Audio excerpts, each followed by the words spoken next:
Hey guys, আমরা জগদ্ধাত্রী পুজো আজকে তো যাব চন্দননগরে জগদ্ধাত্রী ঠাকুর দেখতে। লাগেজ নিয়ে যাচ্ছি, ঠিক আছে। আজকে আমাদের প্রথমবারের মতো সব কথা রেখে না, এখনো রাখেনি, ট্রেনে না ওটা গিয়ে বললো যে ছাড়তে এসছি।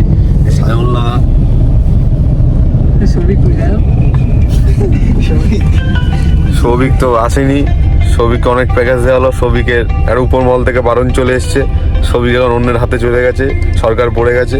তো চলো, ডিস্টার্ব করছে কারা সব ফোন করে। তো চলো, কোথায় যাচ্ছি দেখা হবে।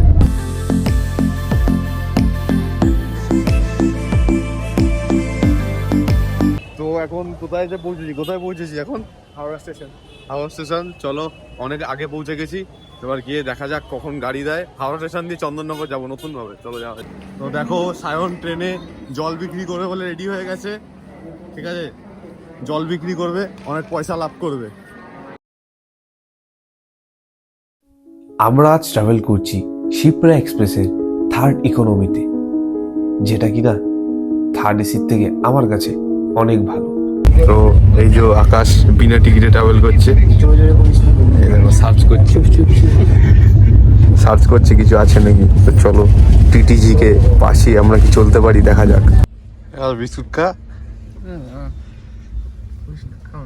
না, একটা খেয়ে দেয়, এটা খেয়ে দেয়, খেয়েছো দিল তো কি এটা খেয়েছো?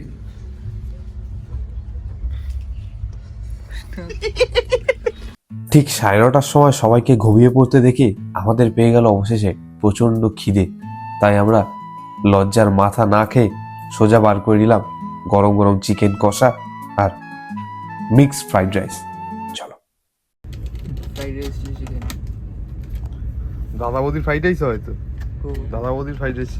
মাঝরাতে ঘুম না আসায় পড়াশোনা করতে শুরু করলাম, ভাবলাম ঘুম এমনিই আসবে।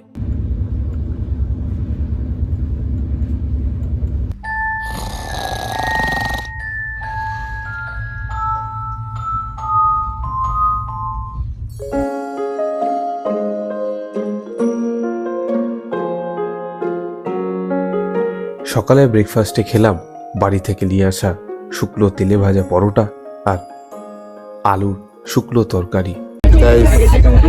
বসে আছি, ট্রেন 1 ঘন্টা লেট, এসিতে হেভি ঘুম হচ্ছে, যখন পাচ্ছি ঘুমাচ্ছি, একটা সাদা চাদর নিচ্ছি, লাশের মতো ঘুমিয়ে পড়ছি, লোকে মরা ভেবে পাত্তা না দিয়ে চলে যাচ্ছি। যদি কেউ কোনোদিনও ভ্যাকেশন চাও, কোথাও যাওয়ার আগেই লোকাল ট্রেন এক্সপ্রেস এসি ট্রেনে এসে ঘুমিয়ে পড়ো, অসাধারণ। তো ট্রেন থেকে নেমে গেছি এখন উজ্জয়িনী, ট্রেন ছেড়েও দিচ্ছে না, উজ্জয়িনে নেমে গেছি। তো চলো এখন অটো ধরে হোটেলে যাওয়া যাবে, বিশাল জোরে পেয়েছে, হোটেলে গিয়ে বাকি কথা বলছি, চলো। আমরা কিন্তু হোটেল আগে থেকেই বুক করে নিয়েছিলাম, যেটা ছিল কিনা মন্দিরের সামনে, যার নাম হোটেল বিনায়ক। তো আমরা জাস্ট হোটেলে এখন চেক ইন করলাম, ঠিক আছে। তো হোটেলে চেক ইন করে দেখছিলাম, হ্যাঁ রুমে ঢুকিনি এখনো, সুটকেস রেখে জাস্ট আমরা ছাদে চলে এসেছি, জাস্ট ভিউটা দেখানোর জন্য। তোমরা ভিউটা দেখো একবার, জাস্ট ভিউটা দেখো। ওইখানে হচ্ছে এখন আরতি চলছে, 10:30 থেকে রাত্রে আরতি হয়, ওখানে আরতি চলছে, জাস্ট ভিউটা দেখো তোমরা। ওই কি বলছি, আকাশটা পরিষ্কার। একটু ফ্রেশ হই, তারপরে আমরা বেরিয়ে গেছিলাম ডিনার করতে, যেখানে আমরা খেলাম রাইস আর পনির মশালা। ভোর হতেই আমরা দেরি না করে রওনা দিলাম মহাকালেশ্বর মন্দিরে পুজোর উদ্দেশ্যে। এটি হলো 12টি জ্যোতির্লিঙ্গের মধ্যে অন্যতম একটি। হ্যালো, আমরা বেরিয়ে পড়েছি অসাধারণ ড্রেস দিয়ে। আহা, সে কেমন লাগছে বলো তো? মনে হচ্ছে ইউপিতে বিনা কারণ ছাড়া নরেন্দ্র মোদী ঘুরতে এসছে, কোনো ব্যাপার। লোকে চায় না, তবুও এসছে দেখা করতে, হাত মারাচ্ছে, লোকও হাত মারাচ্ছে। Hello Modi, what a surprise, beautiful surprise. চলো মন্দিরে যাওয়া যাক। কুকুরগুলো খুব সুন্দর এখানকার।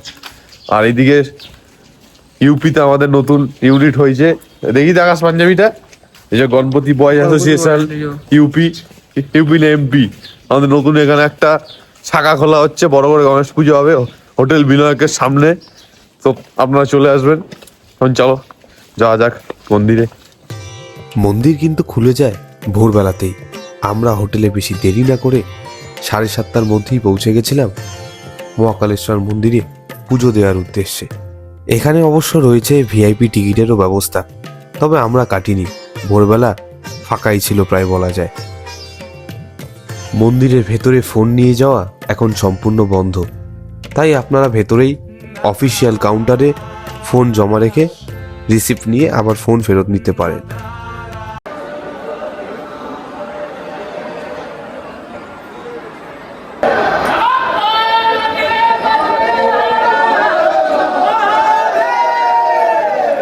গাইস, আমাদের অলরেডি পুজো দেওয়া হয়ে গেছে, তো ভেতরে ফোন এখন অ্যালাউ ছিল না, তো ফোন নিয়ে যাওয়া যায়নি।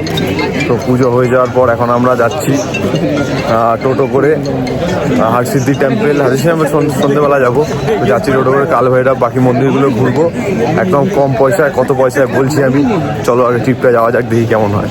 তো আমরা অটো নিয়ে বেরিয়ে গেছি, এখন যাচ্ছি সব ভিজিটিংয়ে, টেম্পল ভিজিটিংয়ে। এই আকাশজি সেওয়ারি বাজারে পড়িয়ে দিয়েছে গলায়।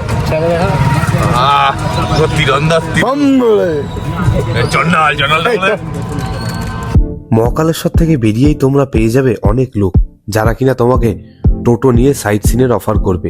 তো এই হচ্ছে উজ্জয়নের ধোকলা, ঠিক আছে। এটা দিয়েছে আমাদের কলকাতার মতো চাটনি না, মানে ব্যাপারটা হচ্ছে আমাদের কলকাতা ধোকলার সাথে কি দেয়, একটা মিষ্টি চাটনি দেয়। তো সেইটা ভেবে আমি এই মালটাকে, এই কাসন্দির রসাটাকে না কি বলছিল, কাসন্দির ঝোলটাকে সুন্দর ভেবে চামচটা নিতে গেছি। পুরো এই ঠোঁটের এই জায়গাটা এই দেখো কালো হয়ে গেছে, তো গেছে।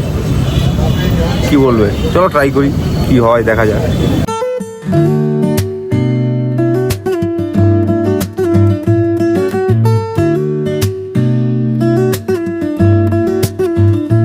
হ্যালো গাইস, আমরা চলে এসেছি এখন মঙ্গলনাথ মন্দিরে, যেখানে হচ্ছে মাঙ্গলিক দোষ টোষ থাকলে কাটায়, কিন্তু কোনো দোষ নেই আমার, কাটাবো কি।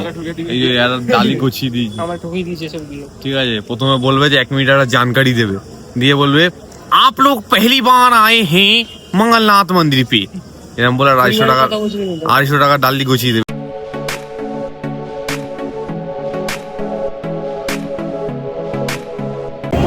তো এখন আমরা এসে গেছি কাল ভৈরব মন্দিরে, এই টালি টালি নিয়ে এখন পুজো দেবো, পুজো দিয়ে এখান দিয়ে বেরোবো, দিয়ে আর একটা মন্দির, 2টো মন্দির বাকি আছে, সব দেখাবো, চলো যাওয়া যাক।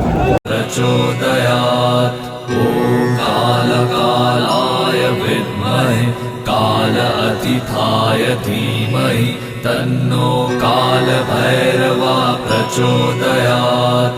ॐ कालकालाय विद्महे काल अतिथाय धीमहि तन्नो काल भैरवा प्रचोदयात्।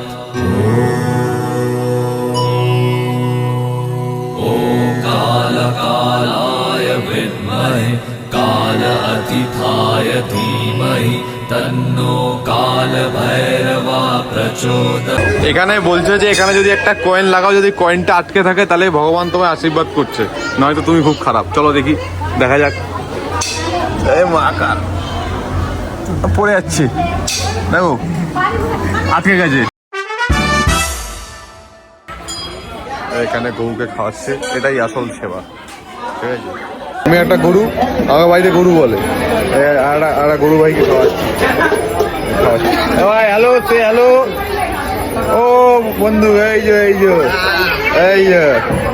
আলো করে দাও।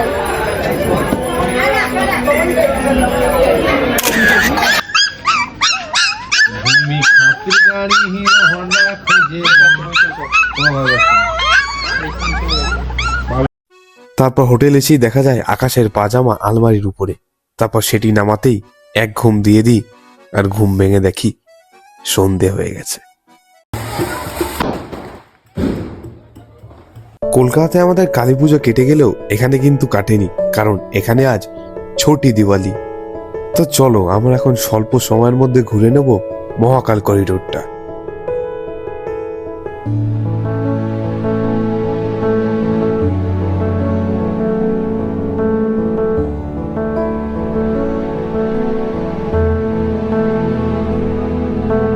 তারপর আমরা অবশেষে হাঁটতে হাঁটতে পৌঁছে গেলাম করিডোরের ঠিক পাশেই বড়া গণেশ মন্দিরে।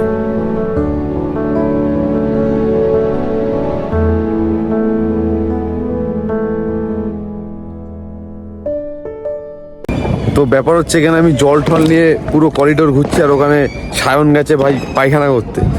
মানে এটা একটা খুব বড় প্রবলেম ভাই, বেশি খেলেই বেশি ইনকামিং করলেই আউটগোয়িং হয়ে যায়। এই জিনিসগুলো খুব খারাপ, চেঞ্জ কর তুই সায়ন। এ দেখো কি সুন্দর মহাকাল করিডোরটা ঘুরছি একা একা, গুমগাম বাজি পাচ্ছে। আমাদের কলকাতায় কালী পুজো শেষ, কিন্তু এখানে এখন শুরু, ধুমধাম গুমগাম বাজি পাচ্ছে। চলো এগোনো যাক। তো ব্যাপার হচ্ছে কলকাতায় কিন্তু সবাই ফুচকা খায়, এখানে খাওয়াবে এমপির ফুচকা, মধ্যপ্রদেশের ফুচকা, ঠিক আছে? তো মধ্যপ্রদেশের ফুচকা এখানে 20 টাকায় 7টা, শিউমির থেকে এখানে বেশি দিচ্ছে, 20 টাকায় 6টা দেয়, একটা বেশি দিচ্ছে।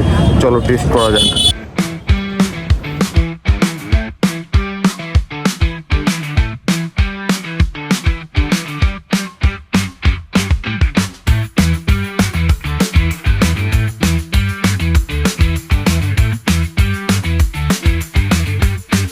তো ফুচকাটা কেমন একটা ঘুগনি ফুগনি আলু দিয়ে দিচ্ছিল, তা বললাম এমনি আলু দিয়ে দিতে।